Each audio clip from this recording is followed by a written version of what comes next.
Why does the U.S. support the tortured dictatorship in Egypt? Because that's what Israel wants. Why can't America make peace with Iran? Because that's not what Israel wants. And why do we veto every attempt to shut down illegal settlements on the West Bank? Because it's what Israel wants. Seeing a pattern here? Sick of it yet? It's time to put America first. Support the Council for the National Interest at councilforthenationalinterest.org and push back against the Israel lobby and their sock puppets in Washington, D.C. That's councilforthenationalinterest.org. All right, y'all. Welcome back to the thingamajig here, man. It's my show, The Scott Horton Show.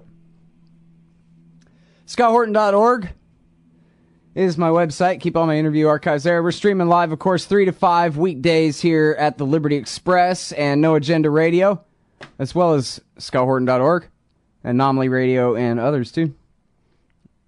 Our next guest is the great Philip Weiss, journalist and columnist and keeper of the excellent blog.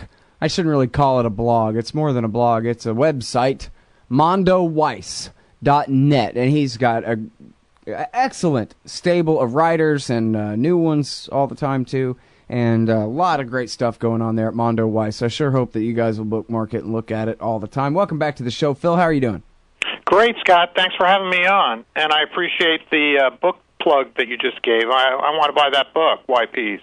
Oh, yeah, it's really good. I think you'll dig it. It's a great collection of essays, really. There's like 50 of them or something. Well, that's great. It's really something else. Yeah, good. You hear that, Mark? All right. Hey, by the way, speaking of promoting things, maybe it's over now, or maybe my script blocker just blocked your script, but you guys were doing a fund drive just the other day, at least, anyway, right? Is that right? We're always doing that, but I don't want to plug that up, but thank you. But, yeah, we're always doing it. They should check it out. Check out the site. If they like it, then they should support it. But, whatever. Well, man, I have no problem promoting it at all. I think Thank you. It's great. Thank you. And I think, as long as people are reading it, they will want to support it. So it's not a very hard sell or anything. Just look at mondoweiss.net. The looking is free. The support comes later if you feel like it. That's fair enough. Great. All right. So let's talk about the most important thing going on. One of the most important things going on right now that is not getting much coverage anyway, and that is the so-called peace talks. Well, I don't know. I don't want to prejudice it too much. Maybe there's some real peace talks going on, but they've been meeting anyway, right? Something's going on over there. What's the latest from the Palestinian Authority and the Netanyahu government and their negotiations there? Well, I think the peace process is hobbling along at this point. It's hard to take it too seriously, although certainly John Kerry just made his 6th trip out to Israel in the last 6 months or so. So his shuttle diplomacy is continuing. But at the same time, the Israelis announced that they're going to be demolishing another 2,000 homes in East Jerusalem, Palestinian homes, of course, causing 15,000 Palestinians to be homeless. They've announced 1,500 settlements in the West Bank and others in East Jerusalem. So, and this was necessary politically for Netanyahu to do this, just so he could release some Palestinian prisoners as part of his negotiations, or as one of the conditions for the Palestinians to even talk. So, in order to meet a Palestinian condition, he has to basically, to maintain his coalition, he is basically foreclosing any possibility. I mean, there hasn't been a possibility of two-state solution for a long time, but he's just making it more and more clear to the world by taking over East Jerusalem, which is supposed to be the capital of a Palestinian state, and not just taking it over, but foreclosing the possibility of the capital being there, but ethnically cleansing it, Judaizing it. So it's a really ugly process that's taking place before our eyes, and that's what the peace process is. And the United States mumbles stuff about we do not see settlement construction as productive, it's counterproductive, but then they do nothing about it. So it's really kind of laughable, and even the chief Palestinian negotiators were reported to have resigned the other day, and are sort of, it's all hanging on by a thread. Wow, so it sounds like the kind of thing that they would do just to sort of sabotage the negotiations or something, kind of a big middle finger to the Americans for trying to make them even deal, a big middle finger to the Palestinians for thinking that they're ever going to have any sort of independence there. But you're telling me Netanyahu pretty much had no choice but to do this.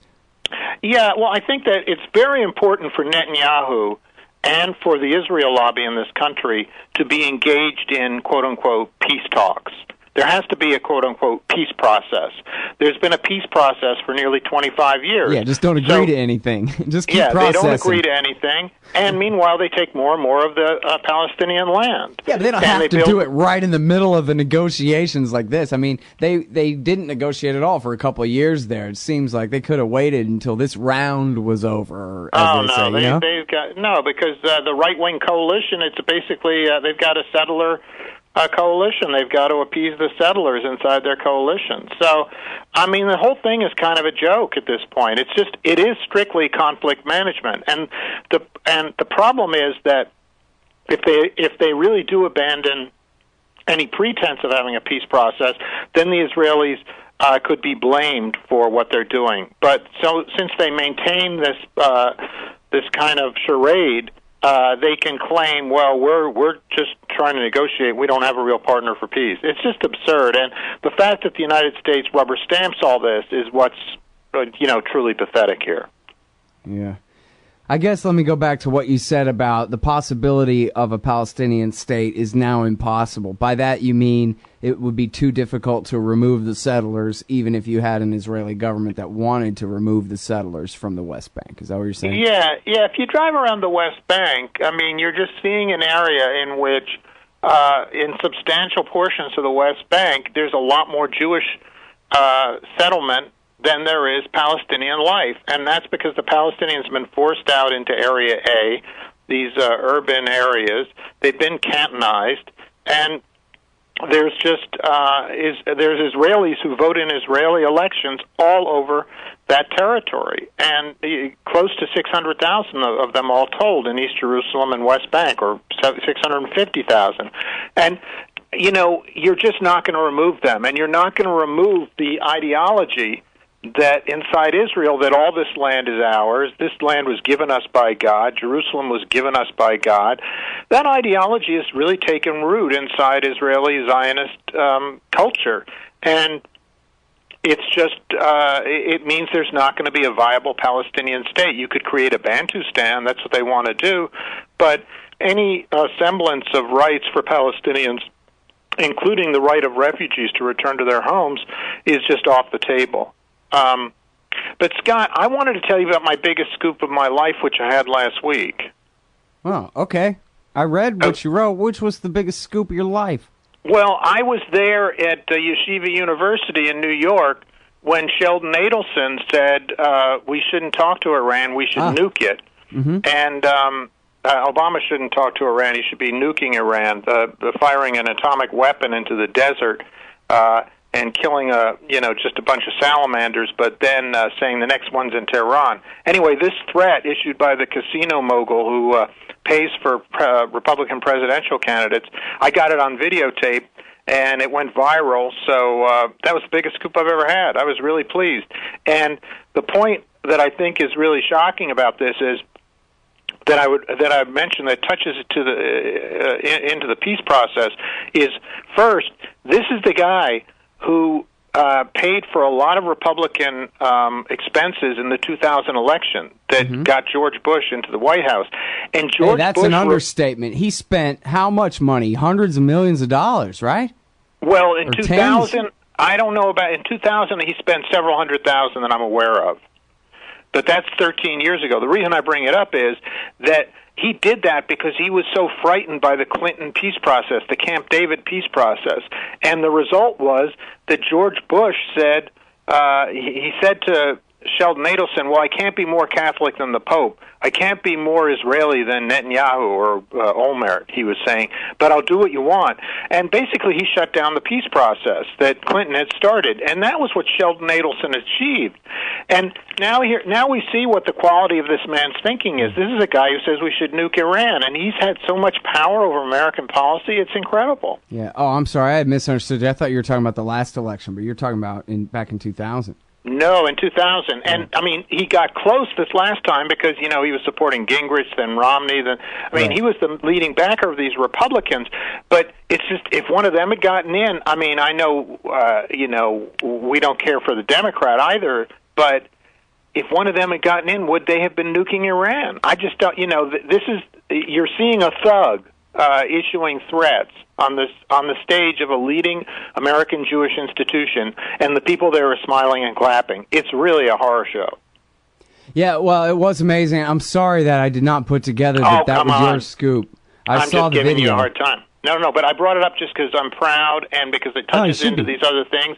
And then, then you throw in the fact that Obama's Iran policy, I think it's the best thing Obama ever did was backing down on the Syria threat, and the consequence has been an opening to Iran. Well, the Israel lobby's going nuts over this. Sheldon Adelson's going nuts. And who did Obama meet with last week? He meets with 4 leaders of the Israel lobby and basically agrees that he says, I don't want Congress to tighten any sanctions, and I won't lessen sanctions during the next round of negotiations with the Iranians. So they're tying his hands for these negotiations, the Israel lobby is, by all reports. Well, yeah, I mean, and they're making it pretty plain, too, in all the different newspapers or whatever. It's not any kind of underground thing. They're marching right up to Capitol Hill. They're making it known to all of their friends and all the major papers to write an essay about what a great job AIPAC is doing, trying to get and having great success in getting congressmen on board for them, and how, Obama's had to beg them to allow him to, can you guys please freeze with the anti-peace lobbying? Give me a week to try to just get through the next few days. He's got to beg them and grant audiences to all their leaders in the Oval Office to get them to listen to him and stuff. Like, God dang, it's embarrassing.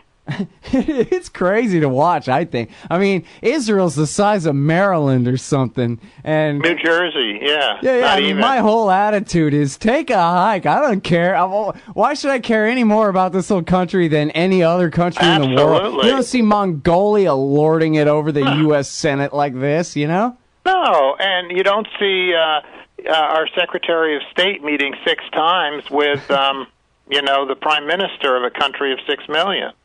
And then the other part of it is that the other week, John Kerry had the temerity to say, our Iranian policy is not going to be governed by fear tactics. No reference to Israel in that statement. But immediately the Anti-Defamation League came out and blasted Kerry, saying that he should not be criticizing Israel publicly. And what happens? Foxman, the guy who made that statement from the Anti-Defamation League, he goes to the White House and meets Obama. Samantha Power, the ambassador to the UN, is praising him. Why do these people have power? That's what we have to ask. And the reason is simple, because they are perceived to deliver a lot of money from wealthy conservative Jews to the Democratic Party. And people who are conservative on Israel, people who love Israel and the Jewish community. And that's my problem as a Jew, because I have to break that Jewish identity with Zionism. But it's also a major political problem, because these right-wing ultra-Zionists have so kind of intimidated the politicians and convinced them that there's only one way to get Jewish support, and that is to be a hardliner on Israel. Mm-hmm. And the Jewish community organizations bear responsibility here, because they've signed off in large part. The thing of it is, though, every time I hear liberal Jewish critics of the Israeli state, it seems to me like you guys are all way more Jewish than the Pope, man, because the Likudniks are, well, they're like Republicans, and they have their little kind of miniature version of the American empire there. And just like the American empire, they're killing their own society. You don't have to be brilliant to just apply your imagination to the short term, even, or medium term, whatever you call it, future of Israel, to see how that Netanyahu today is riding Israel's toe tag. You know, they at some point they're going to have to outright admit that they have annexed the West Bank and Gaza.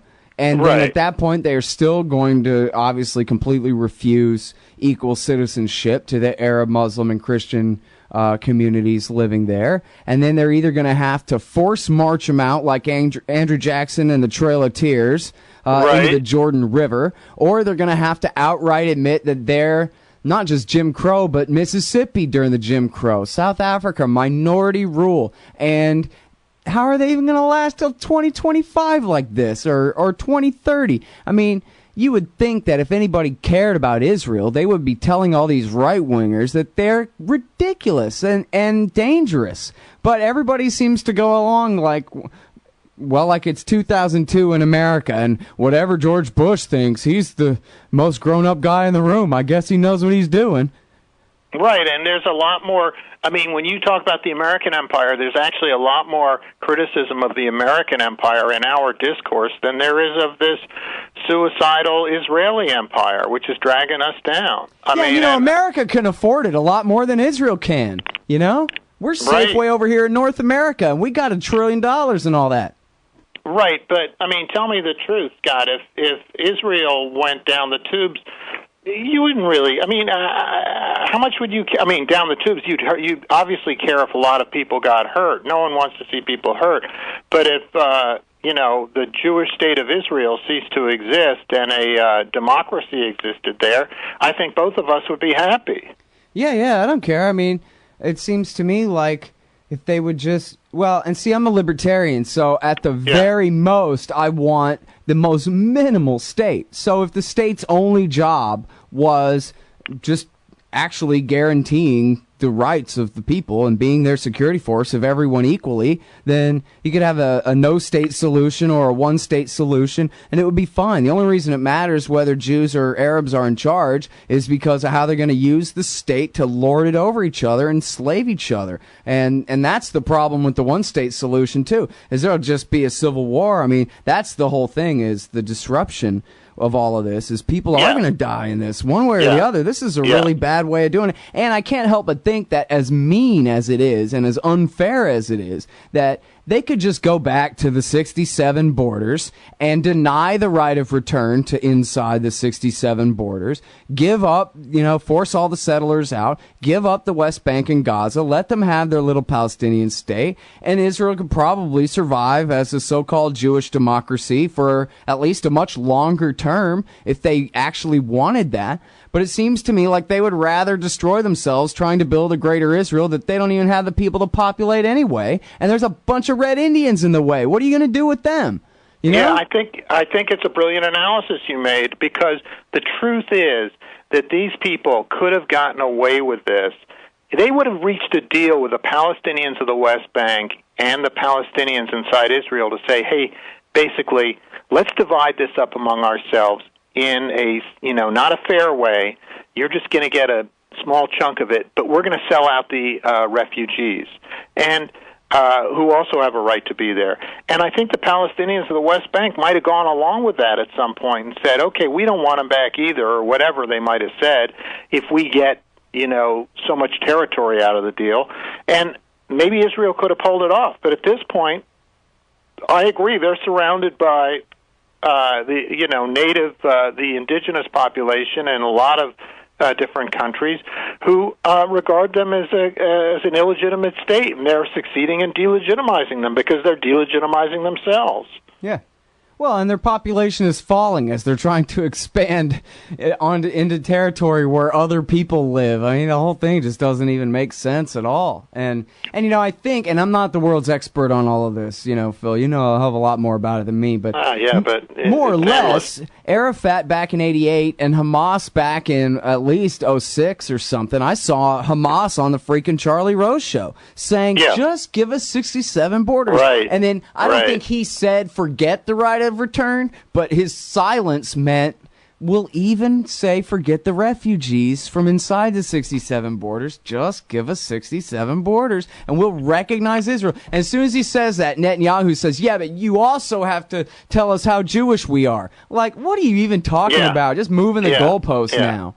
Outrageous. And I think what I would emphasize that we should understand in this whole business is that not only was Hamas saying that, not only was the Fatah and the PA saying that, but the Arab Peace Initiative, you had 22 Arab countries basically saying, hey, we'll massage this refugee issue. We'll help you deal with it. We will back you up on it so that there's not, this doesn't become a festering issue. So they were going to help sell out the refugees. The Arab countries were, just to end this problem. And Israel could not grab that deal or could not try to effect that deal, the Arab Peace Initiative of 2002.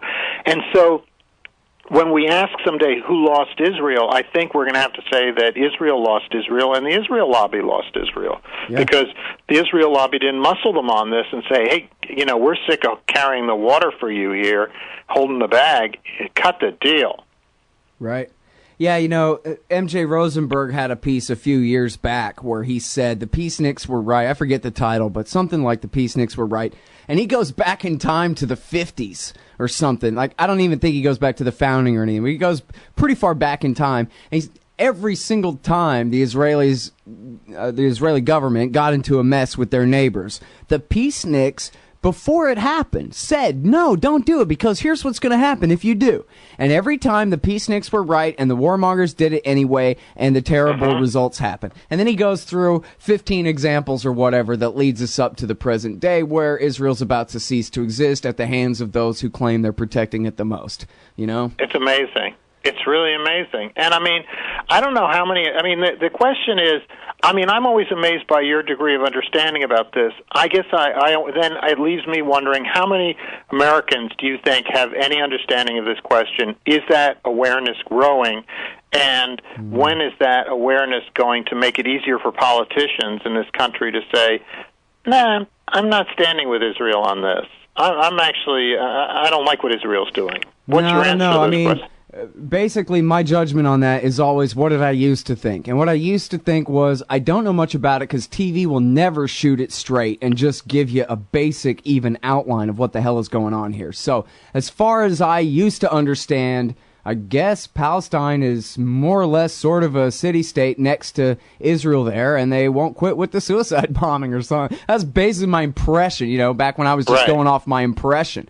There was never any explanation so I assume that this is what everybody else thinks too. They have never had it explained to them that ever since 67 there's been this permanent martial law military occupation of the next door neighbors, the ones who were pushed there in the first place, but who are now even under martial law even longer now than the Soviets occupied Eastern Europe, and that it's a pretty raw deal and whatever. I don't think people understand that. I only really started to understand these issues after the Iraq War, when I come to find out just how much of a role not just the neoconservative Israel firsters, but even Ariel Sharon himself had in getting us into that war. And that pissed me off. And then also I ended up learning a lot more about how even since 1996 and even before that, bin Laden had said that his war against America was because of our support for Israel. And not that they're good Jews living happy lives, but that what they're doing is wrong. And we're helping them do things that are horrible to people. And so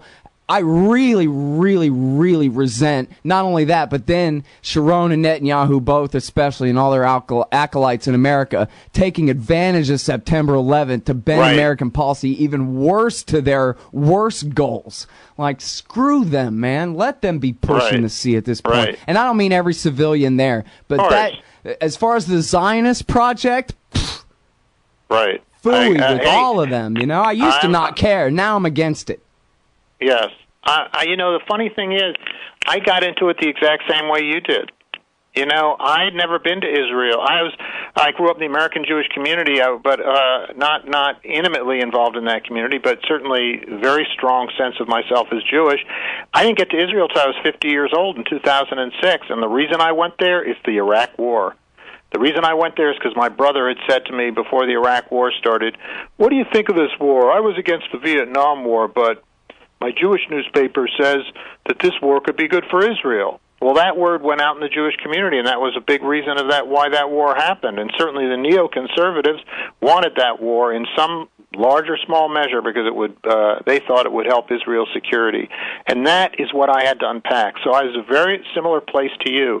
And I've come out of it in a similar place to you where I think, if this place ceases to exist as a Jewish state, whatever they call themselves, and it becomes a democracy, fine.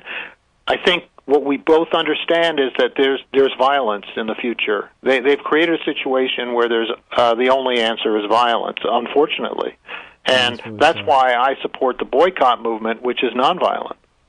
Well, my ultimate argument is simply that the U.S. government has to stop intervening in these things because it's sort of like with economics. They lend their weight to this side or the other. They end up kind of creating a bubble that can't really sustain itself but for their intervention. Sort of like propping Karzai up in power in Afghanistan. Right. Once the inflation of his power goes away with our military might and our inflation, then his power will go away. And it's the same sort of thing here where it's gonna work itself out however it works out, but it's gonna work itself out quickest as soon as the U.S. government takes a hands-off point of view and stops back on one side over the other. I agree with you, and stops infantilizing other people. Right. Yeah. Yeah, I mean that's the thing, and if the other thing is, there's a few different things, but I guess I'll just add a couple of footnotes since I said that Ariel Sharon helped lie us into war. Agents of Influence by Robert Dreyfuss and The Spies Who Pushed for War by Julian Borger both talk about Ariel Sharon's special project where he set up his own office of special plans in Israel, where they made up fake intelligence in English to funnel straight into the, Feith, Wurmser, Pearl, Hadley stovepipe, vice president's office stovepipe there. So if anybody wants to look at that. I'm going to check it out, Scott. Hey, listen, your blog is so great, and thanks, congrats man. on the Adelson scoop. I'm sorry, I didn't even realize that was your scoop when I saw the video there. But No, don't worry about it. It's the great Philip Weiss and his great crew there at Mondoweiss.net. Thanks again, Phil. I'll talk to you soon, man. All right, see you guys tomorrow. Thanks for listening. Hey, all, Scott here, hawking stickers for the back of your truck. They've got some great ones at LibertyStickers.com. Get your son killed, Jeb Bush 2016. FDR, no longer the worst president in American history. The National Security Agency, blackmailing your congressman since 1952. And USA, sometimes we back Al-Qaeda, sometimes we don't. And there's over 1,000 other great ones on the wars, police, state, elections, the Federal Reserve, and more at LibertyStickers.com. They'll take care of all your custom printing for your band or your business at thebumpersticker.com. LibertyStickers.com. Everyone else's stickers suck. Hey, I'm Scott Horton here to talk to you about this great new book by Michael Swanson, The War State, the Cold War Origins of the Military-Industrial Complex and the Power Elite. In the book, Swanson explains what the revolution was, the rise of empire, and the permanent military economy, and all from a free market libertarian perspective. Jacob Hornberger, founder and president of the Future Freedom Foundation, says the book is absolutely awesome, and that Swanson's perspectives on the Cold War and the Cuban Missile Crisis are among the best I've read. The poll numbers say that people agree on one thing. It's that America is on the wrong track. In The War State, Swanson gets to the bottom of what's ailing our society. Empire, the permanent national security bureaucracy that runs it, and the mountain of debt that has enabled our descent down this dark road. The War State could well be the book that finally brings this reality to the level of mainstream consensus. America can be saved from its government and its arms dealers. First, get the facts. Get The War State by Michael Swanson, available at your local bookseller and at Amazon.com. Or just click on the book in the right margin at scotthorton.org. Fact. The new NSA data center in Utah requires 1.7 million gallons of water every single day to operate. Billions of Fourth Amendment violations need massive computers and the water to cool them. That water is being supplied by the state of Utah. Fact: there's absolutely nothing in the Constitution which requires your state to help the feds violate your rights. Our message to Utah: turn it off.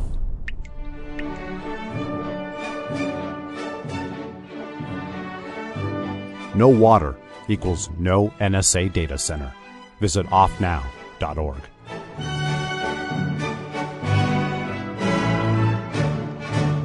Hey y'all, Scott here. Man, I had a chance to have an essay published in the book Why Peace, edited by Mark Gutman, but I didn't understand what an opportunity it was. Boy, do I regret I didn't take it. This compendium of thoughts by the greatest anti-war writers and activists of our generation will be remembered and studied long into the future. You've got to get Why Peace. You've got to read Why Peace. It features articles by Harry Brown, Robert Naiman, Fred Bronfman, Dahlia Wasfy, Richard Cummings, Karen Kotowski, Butler Schaefer, Kathy Kelly, Robert Higgs, Anthony Gregory, and so many more. Why Peace? Because war is the health of everything wrong with our society. Get Why Peace down at the bookshop or Amazon.com. Just click the book in the right margin at scotthorton.org. Hey, y'all, Scott here for MyHeroesThink.com. They sell beautiful 7-inch busts of libertarian heroes, Ludwig von Mises, Murray Rothbard, Ron Paul, and Harry Brown. I've got the Harry Brown one on the bookshelf now. Makes me smile every time it catches my eye. These finely crafted statues from MyHeroesThink.com make excellent decorations for your desktop at work, bookends for your shelves, or gifts for that special individualist in your life. They're also all available in colors now, too. Of course, gold, silver, or bronze. Coming soon, Hayek, Hazlitt, Carlin. Use promo code Scott Horton and save $5 at MyHeroesThink.com.